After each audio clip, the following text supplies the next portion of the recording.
Assalamualaikum warahmatullahi wabarakatuh.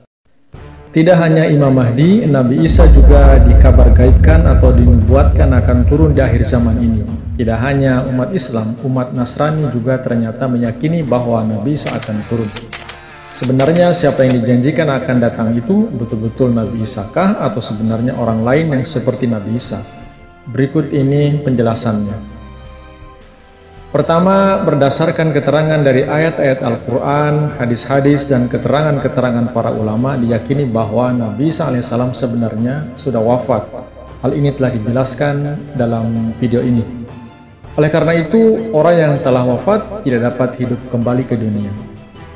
Selain itu, ada pula firman Allah Subhanahu wa Ta'ala yang menyatakan bahwa Nabi Isa seorang rasul yang diutus hanya untuk kaum Bani Israel saja. Wa rasulan ila Bani Israel, dan sebagai rasul kepada Bani Israel. Kemudian Rasulullah SAW telah bersabda mengenai ciri fisik Nabi Isa alaihissalam. Aku telah melihat Isa, Musa, dan Ibrahim. Adapun Isa maka merah warnanya dan keriting rambutnya. Kemudian tatkala Rasulullah SAW mengabarkan berkenaan dengan Isa yang akan datang itu, beliau bersabda, dia adalah seorang laki-laki yang kuning langsat kulitnya dan lurus rambutnya. Jadi menurut keterangan ini ternyata rupa Nabi Isa yang dulu itu berlainan dengan Nabi Isa yang dijanjikan akan turun di akhir zaman ini.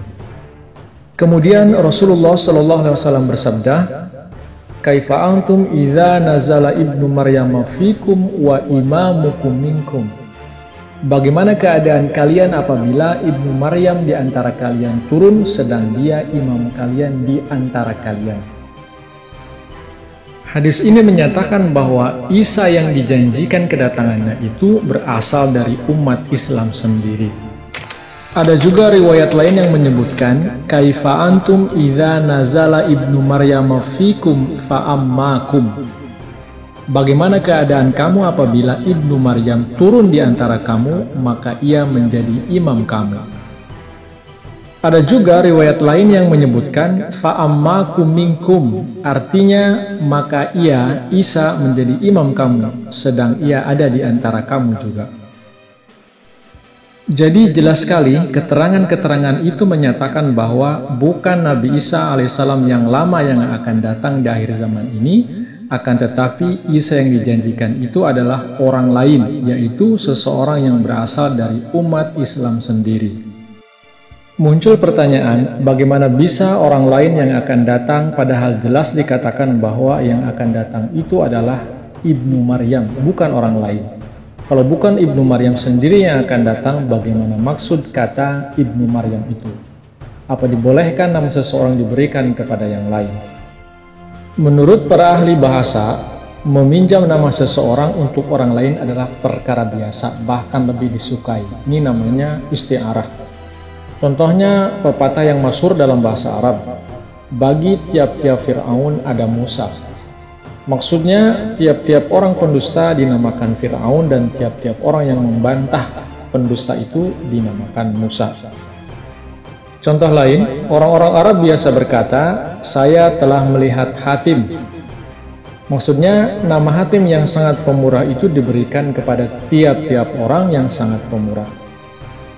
Kemudian contoh lain lagi, Rasulullah SAW bersabda berkaitan dengan Abu Jahal ketika ia terbunuh dalam perang Badar. Abu Jahal ini adalah Fir'aun bagi umat Islam ini. Contoh lain, tiap-tiap orang yang azan atau tukang azan biasa diberi nama Bilal, padahal Bilal itu seorang sahabat Nabi SAW dari negeri Afrika. Hadrat Syekh Abdul Qadir Jailani diberi nama Isa dan Musa. Dan masih banyak lagi contoh-contoh lainnya sehingga jelas bahwa nama seseorang boleh diberikan kepada orang lain asal ada persamaan antara dua orang itu dalam hal yang penting. Undang-undang ini biasa berlaku dalam bahasa Arab, bahkan dalam segala bahasa.